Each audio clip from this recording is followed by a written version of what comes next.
All right, ladies, Coach Rother here. It's 7 o'clock, so we'll kick this thing off. I know a lot of people had conflicts tonight, so we will record it. We'll get that to them, and people can watch it later on too. But I just wanted to go over some things. It's really hard to, A, we don't have everybody at every practice, and then B, some of the stuff we can go over this kind of format. I thought it would be a little bit easier. Obviously, for those going to Memphis, it's something to take with you and to think about as you're playing. The game of soccer is what it is because you're recognizing situations on the fly and taking advantage of certain circumstances or plays that happen or numbers up opportunities. If we have two versus their one, and we're going to score a goal, we have the advantage, right? So things like that, and taking advantage of those things and seeing what develops out of that. So take some notes. Think about these things when we're playing, whether you're going to Memphis or not, your next opportunity. I think set plays are anything that's, a free kick from a dead ball, free kick, throw in, corner kick, goal kick. I think set play decisions and having a plan and having and the plan's not always perfect because you have to have a perfect pass, but having an idea of what you want to do to create numbers up situations or advantages is going to really can make a difference in a game. They used to say like 40 to 50% of goals, maybe even more than that, were scored on set plays. So just think of how important they are. We don't practice them all that often. So I think part of it is how your attention to detail. What is your attention to detail, and do you follow some of that stuff? So, I coach a couple of teams in Iowa ODP. I was a longtime coach at Loras College for men's and women's in Dubuque, and so this is some of the stuff that I used when I was coaching college. So it's pretty high level stuff, but I'm not going to overwhelm you either. If there are questions, at the bottom in the toolbar or maybe on the top of your screen, I'm not sure where it's at, there is a chat or a Q&A. You can type into that. This is not or you can even raise your hand, but this isn't a situation where you can just talk. It's a webinar situation. So just wanted to give you a little bit of lowdown on that stuff. So it'll be really casual. I'm not too terribly, going to be formal on this stuff, but just pay attention. If there are questions, if the parents have questions, feel free to ask. But I do think, this is important stuff as we go into, for some of us, a showcase setting. So let's talk about Memphis real quick. Little things that matter, and culture is of the utmost importance, right? What's our culture? We don't get a chance to work on culture very often, like how we treat each other, how we treat the opponent, those types of things. But because we don't know each other, we don't play with each other very often. We practice every other Friday, if that, right? So a couple of things. Communicate on the field is really important. That's a really important thing, communicating on the field. When you get subbed off or you sub on, giving high fives to those players, getting excited when we do something good, even if you were on the bench. And don't you hang your head on something bad. Body language is really, really important.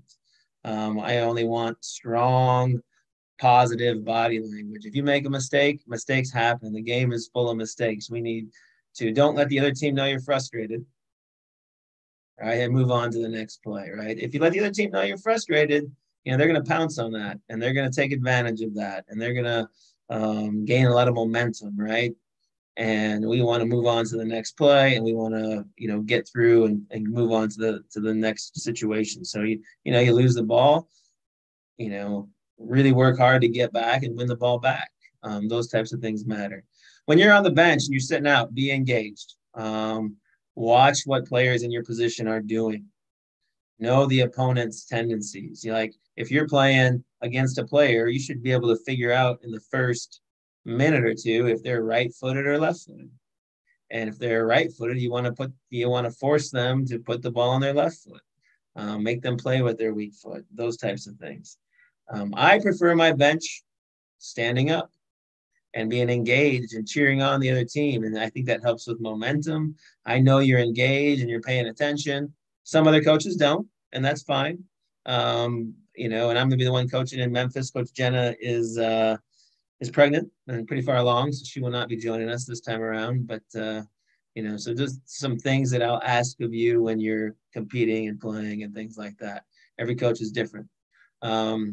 Warm up with teammates you don't know that well. When you get to the event or you're getting to an event or even practice, warm up with someone you don't know. Don't just go with your teammates from club or someone from your hometown or whatever it is. This is how our culture gets stronger and how we can be a better team. Sportsmanship is of the utmost importance, working, to take care of, treat the game with proper respect. Someone falls down, is injured, check on them, things like that. You don't need to take a knee if someone's injured. That's not part of, you never see a professional take a knee. Come over and get a drink of water, those types of things. We don't need to take a knee. That's, kind of recreational type stuff. So we just move on, the next level stuff. Come over, get a drink, talk with your teammates, whatever you need to do. Stay loose, stay warm if it's cold, those type of stuff. And then smile and have fun. That's a huge part of it. We want to smile, have fun, enjoy this game. That's positive body language, all that stuff. Parents, I know there's some parents on here, and I'll repeat this before Memphis, but only positive cheering from the sideline. Do not coach on the sideline. They only need one voice. Do not say, let's go or come on. That doesn't have any purpose, to be honest. And really sit back and enjoy your child watching or playing the game and watch. Absolutely zero communication targeted at the referee or targeted at your kid on the field. Don't tell your kid what to do on the field. Don't coach them from the sideline. Please, please, please. I know some of this happened in Kansas City. I observed it. Don't coach your child on the field. There's scouts there for a regional team and even next level things. Scouts look negatively on parents who are yelling during the game. I'm promising you, and it's a good practice. And sometimes it's difficult, and I understand that. I'm a parent myself, but please, please, please, from that perspective, just sit back and enjoy it, and go from there. So we're going to talk today about set plays and some things. I'm just going to make it pretty simple. So I'm going to share a different screen here. This is kind of a little tactics board. I apologize. I have some ads on it, so I got the free version. But we're going to talk about throw-ins to start with. Okay, so we're the black team here. Number one is throwing the ball in. All right. Let's just talk about it for a moment. I'll move these players off. If you can't see anything or can't hear me, let me know through the chat or the Q&A. Just let me know. So I mentioned at the very beginning, 2 versus 1 opportunities. All right. So we're going this way, trying to score down in this goal. We have a throw in here. So there's a prime opportunity in this situation for a 2 versus 1. Number 1 throws it in to number 2. Number 2 might be able to do something, and depending on how hard number 1 is defending them on white. But number 1 can step right back on the field, and number 2 can pass them the ball back, right? And then number 2 might go over here. 1 has to go here, and they can pass it over here, and now we're going to goal, right? 2 versus 1 situation was set up because there is no one marking the thrower. All right. When I want on our team, I want always, if there's a throw in, we should mark the thrower. All right. Defend the thrower. You can't jump and get in their way. You just stand there until they step on the field. All right. Maybe you stand in front of them a little bit to block their vision and things like that. But now, if it's thrown into number 2, and they step back on the field, you're here. You're marking that player. We are marking that player, and they don't have an option to go back, and it's a heck of a lot harder, right?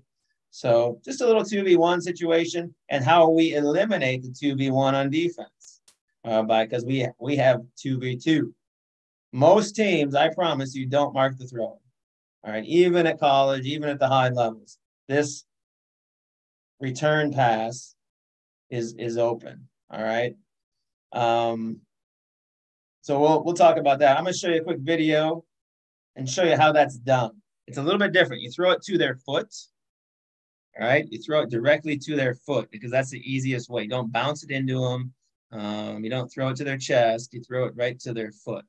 So I'm going to show you a quick video on that. He's changing my screen shares a little bit, so I apologize.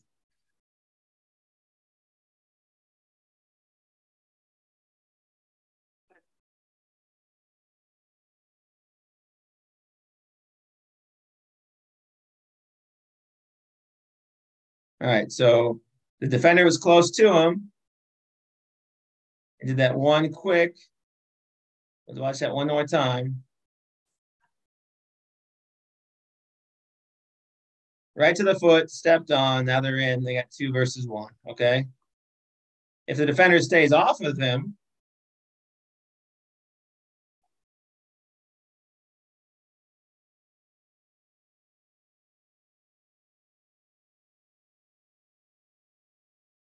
so the defender was separated a little bit more there, and they could turn out and actually dribble them and things like that. So, just a unique thing with throw-ins that I like to do. I like to look for and make sure we're taking care of that. But I like all my throw-ins to go forward as well. All right, go towards our goal. I don't like they just did something here, like threw it in like straight across. Too dangerous. We lose it here. This player's off to the races with the ball, and we're chasing them. All right, I like forward throwing. So even if there's a player here and they're wide open, I would rather, look down the field. If we don't have anything, we don't have any real good options. They're smothering us and making this really difficult. Throw it into the corner, down the line, and at worst case scenario, what has happened is we're chasing it, they're chasing it. If they get there first, which way are they facing? They're facing their own goal, right? And so now they either maybe have to play it back to the goalie, maybe they have to kick it out of bounds. They put themselves in a precarious, and we might pressure it and win it back. There's a lot of things to it. So throw it forward. Even those 2v1s, throw it forward. I think that's a big deal for me. Every coach has different things. Your club coach might tell you something totally different. They may say it's okay to throw it backwards. I think there's too big of a chance for a mistake. And I'd rather see the ball go forward and that type of thing. One other thing on throw-ins, let's just say it's a throw-in way down here towards our own goal. All right, I like to do a thing called isolation.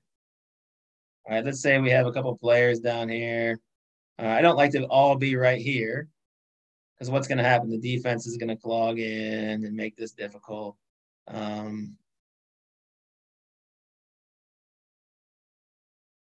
That'll be a challenge, So in terms of the throw-ins and things like that, isolation would be further back here. And we say, I'm going to isolate Hayden. All right, we'll just say that. All right, let's say Hayden's number 3. Hayden runs to the ball, and that's going to pull one player. All right, we don't have everybody over here because now it's just one player here. We can do a 2v1, pass it back. All right, they might cross it in. Or 2v1, she might be able to turn, get a cross off, and we might be able to go in and score. All right, so those things are isolation part of a throw-ins can be a big thing to give us a chance. I got a little quick video of it, so we'll throw it up and let you see it.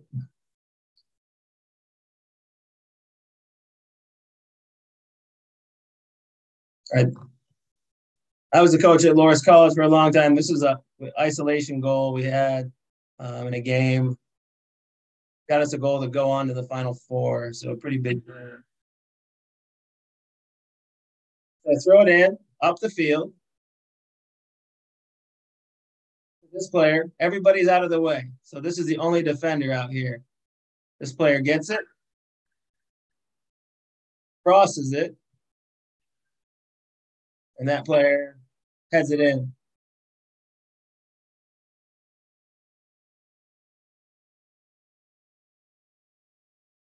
All right, we'll watch that again. Isolation, plays it in, turns, crosses, puts it in the back of the net. Pretty fun celebration too, right? So, those that throwing piece, an isolation. We might say isolation. That means only one player's over here on our team. Everybody else is in here waiting for a cross, right? We might have another player in here or two players in here, that type of thing. So those are something that we can do on throw-ins. So that's another piece of the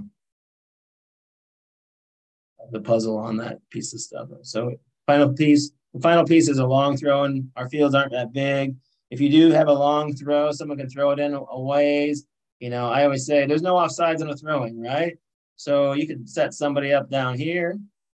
You throw it into them, and they might kick it back across. And that's a great pass, right? And that player's coming in. It's better than this because now if you flick it into this space, who's going to come get that ball? The goalie. The goalie will come and get that. All right, but if you're here and you throw it in and you redirect it, it's called redirect it back here. That's really hard for the goalie and it's hard for the defense. Boom, you score a goal, right? You push that ball in the back of the net. A lot of things we can do with it. There's some high level stuff here, so I won't make it too challenging and too difficult. So we're going to talk about some walls and some other stuff here real quick, and different things there. Let's talk about, first off, indirect and direct free kicks and the difference. Direct free kicks, you can kick directly into the goal, right? It doesn't have to touch anybody. Oh, sorry, I got to screen share that a little bit. I'm screen sharing the wrong one. So direct kicks can go directly in. Indirect has to touch somebody, right? You can play a little short touch. Ball just has to move, and then your teammate can kick it, or you can pass it in, or it can just, even if it hits the goalie's hands, right? That's a second touch. It's somebody else's touch. So that's important to note. What is a direct kick? Well, first off, the referee points. They say, no, it's a direct kick. If their hand is straight up in the air, then it's indirect. What's the difference between indirect and direct? Direct kicks are any contact foul, tripping, pushing, shoving, kicking, biting, anything contact. Right? Indirect is everything else. High kick, pass back to the goalie, and they picked it up. Those type, playing on the ground, dangerous play, some of these things, those are all indirect, and that would mean it would have to touch somebody first. So just know the difference between that. Anything contact or a handball is a direct kick. Everything else is indirect. So if you think about it that way, contact and handball, those are the two ones.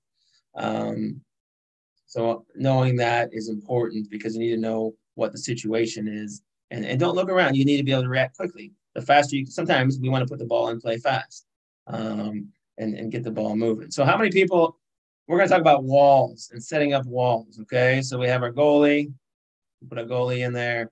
And if they have a free kick, if the opposing team has a free kick, how we're going to set up walls and that type of thing. So let's say it's a free kick out here. Pretty far from goal. Right. I think it's 10 yards, right? 10 yards is the distance you need to give between. So the wall has to be 10 yards away from the kicker. I'll say white's getting a free kick. Black is setting up a wall. We're going to interlock our arms so our wall is tight and the ball can't go through there. All right. And then it's the keeper's decision about how many people are in a wall. So they should be barking how many people are in the wall, but everybody should kind of have an idea as well. But I'm going to show you some things. I think if you're setting up a wall outside of the penalty area, you don't need a wall. All right. Again, I'm going to say that if you're setting up a wall outside the penalty area, you don't need a wall. And I say that is because the other team's going to have players around here.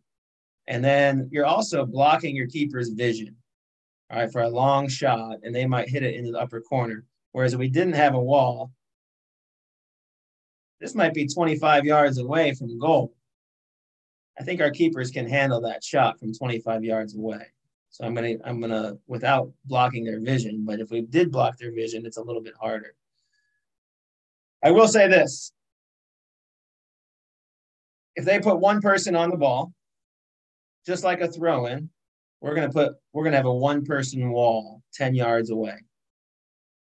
All right, and they're marking this player. So if this player passes it in, we know this player is marking this player now, right? So you're marking that player. So if they put two people on the ball and they're going to play a short pass, how many people are we going to put in the wall? We put two. So when then they pass it, it's 2 versus 2, right? And we have these 2-on-2 situation. All right, so that is far away from the goal. Could be even on the other half of the field. That situation could arise. So just understand that is an important part of it.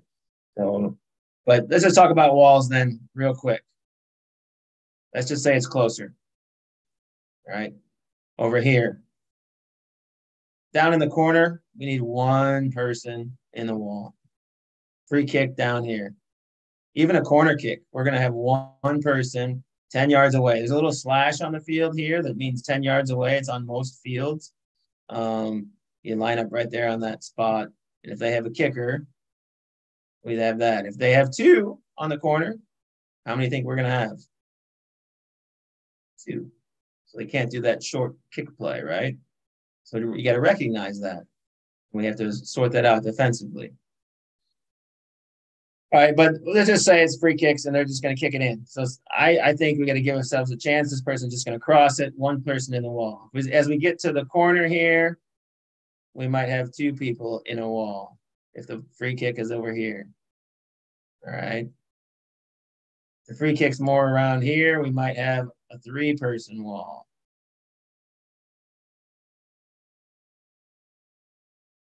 Right, if it's dead in the middle, we might have to have a 4-person wall.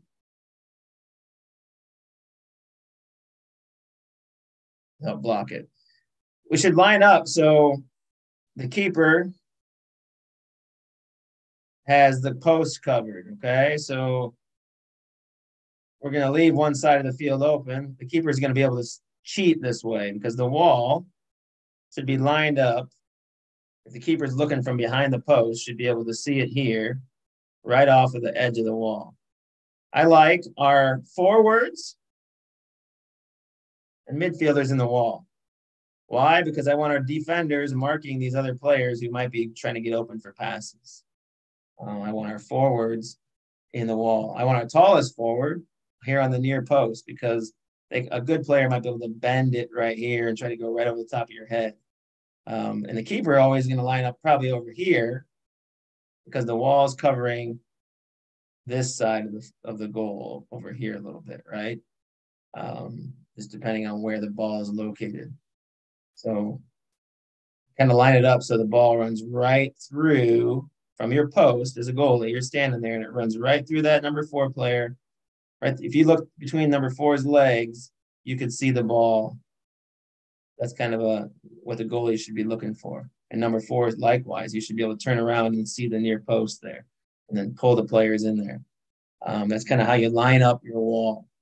So, this is a bit complicated stuff. We haven't practiced it, but it's just stuff that keep in mind when you're watching a game and how you're setting things up and things like some of the stuff you may have been taught on your team, potentially not the other teams. But again, I'd rather have forwards come back. So everybody comes back. Free kick this close to goal. I want everybody back.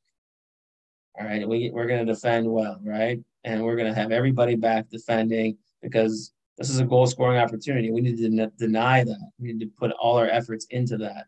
But they're going to send other players up here, can't be offside, so they can't be cheating in here, but we're going to hold the line. But last thing we don't want this player sitting back here defending, right?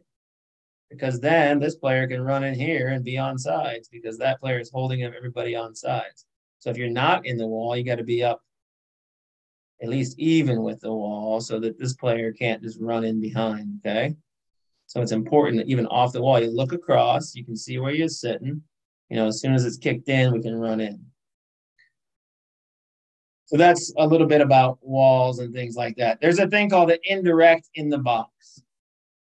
If you pass it back to your goalie and they pick it up, it's an indirect in the box. It has to touch somebody, right? Potentially, it could be right here on the 6. If they pass it back to the keeper and it's inside the 6-yard box, the goalkeeper box, we might have to build a wall right here, right on the goal line.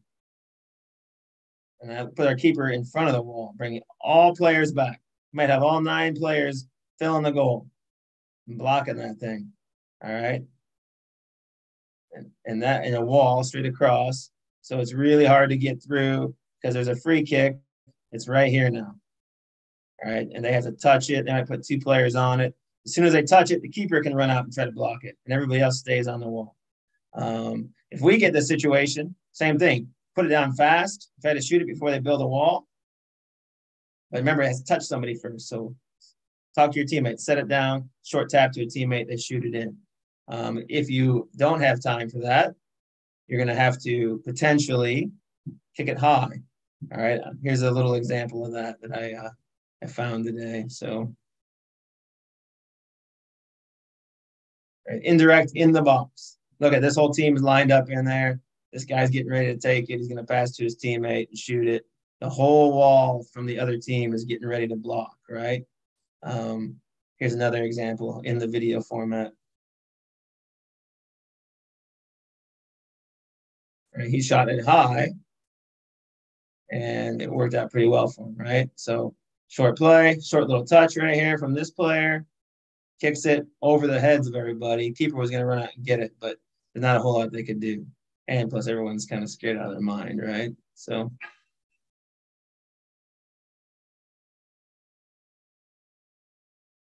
you don't have to wait for a whistle. So if you're being aware of things and you put a ball down very quickly and give yourself a chance, you know, you might be able to put it in before their team is set and ready to go. So indirects, that happens once a year. It may never happen to you. All right, but you got to be ready in the event that we pass it back to the goalie, they pick it up. It's indirect. We're getting to an age where we can't look around and wonder what's going to happen or what's happening on the field. We need to know what's happening on the field. As you turn 13, I really encourage everybody to become a soccer referee. Learn the rules at a different level, because then you can take advantage of the rules at a different level and give yourself a better chance at things. So that's make sure I'm on the right thing here.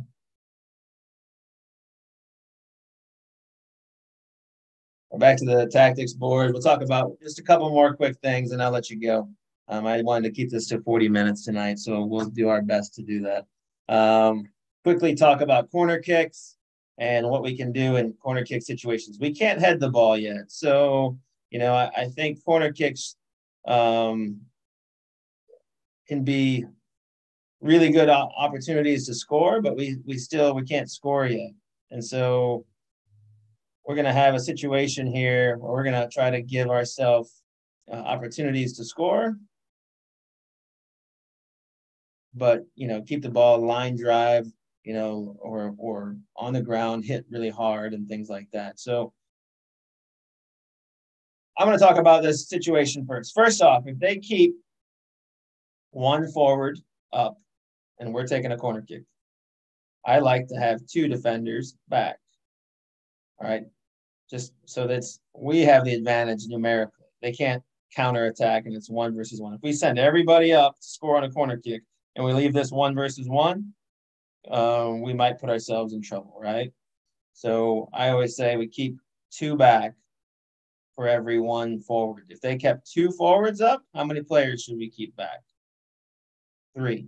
So we have a numerical advantage. Right now we're at 8 players, plus our goalkeeper is 9. We play 9 on 9, right? So a short corner is something we can do, and I like short corners. I like short corners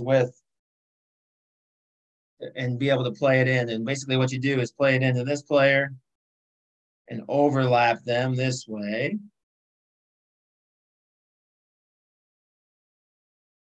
And then this player defends them, and maybe they pass to this player, and this player crosses it in, and we shoot. We always have somebody on the goalkeeper, primarily probably in front of the goalkeeper, to kind of, if we shoot it in there, we can beat the goalkeeper to the ball, maybe play it back to our teammate, maybe turn and score, whatever it might be. At the same time, they're usually going to mark you so that you're not offsides, right? So they're usually going to have 2 players on you. At a minimum, you're just occupying 2 players, and now you might have players over here that are open. But again, overlap goes this way, all right? And then we try to cross it in. That gives us an opportunity. This could be a good left-footed kick because we're coming this way. We want it to curl in this direction, and your momentum's taking you around. So if we have any lefties, that's ideal on this side. On the other side, it's more of a right-footed kick, right? I like to run short corners at our age until we can head the ball and put it in the back of the net with our heads and stuff like that, because you pass it in here, you can overlap, boom, now you're in shooting range, put it in that mix, and you might be able to pick up the second ball, tap it in. We'd have different people there. On a corner kick, I mentioned it earlier, if they have 1 defender here, we can still play that short corner. If they put 2 defenders on the ball, I would just kick it in, okay? Try to find that open player on the far side, try to put it in this area, away from the goalie, in this space. If they bring it, you can test them too. Like, I always say you can test these players. Instead of just seeing if they're going to stand here and wait, try to go a little bit. And if they go with you, then you might be able to go all the way in, and they might go in with you. And then we have more numbers in the box, and we're more dangerous, right? Maybe this player tries to go, and that player decides to go with. All right. Now we might even have more numbers in the box, right? So those are things we can do on corner kicks. I don't think there's a whole lot of set positions. The set positions are 2 players here, 1 on the goalkeeper, and maybe 2 on the far post, maybe 1 at the top of the box. All right, to pick up anything that like bounces out, they might be able to kick it back in, right? And then we have this player can run in this space. You can see things happening from here, and you gotta read it. You might be able to go in and attack it. So corner kick wise, make sure we're covering those spots. Don't make me say, hey, get on the goalkeeper. Let's have 2 on the ball. Let's make sure we have those positions covered, or make sure we think about this in the back. And everyone can see it. Everyone can take ownership and talk about it. Hey, there's only 1 player back here. We only need 2 defenders. I remember what coach said. Those are important things.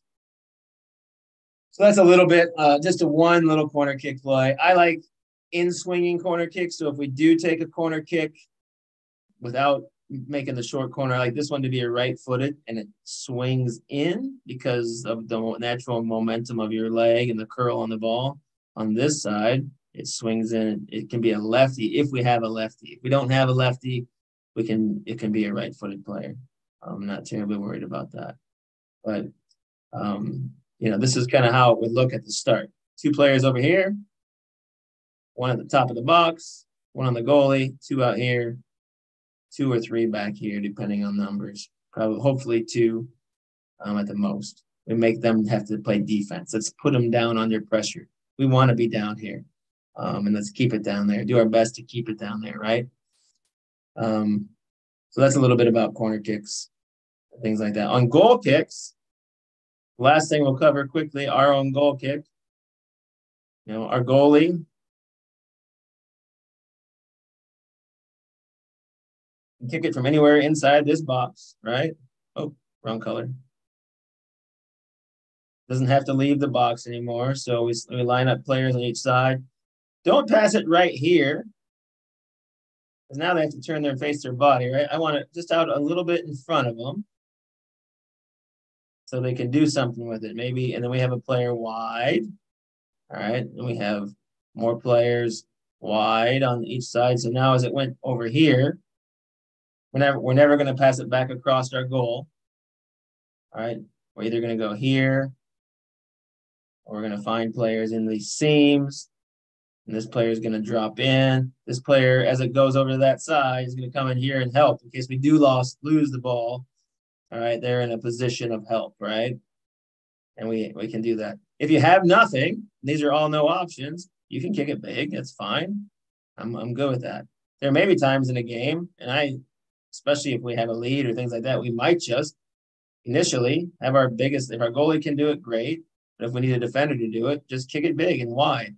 Everything should go wide and big, not up the middle, right?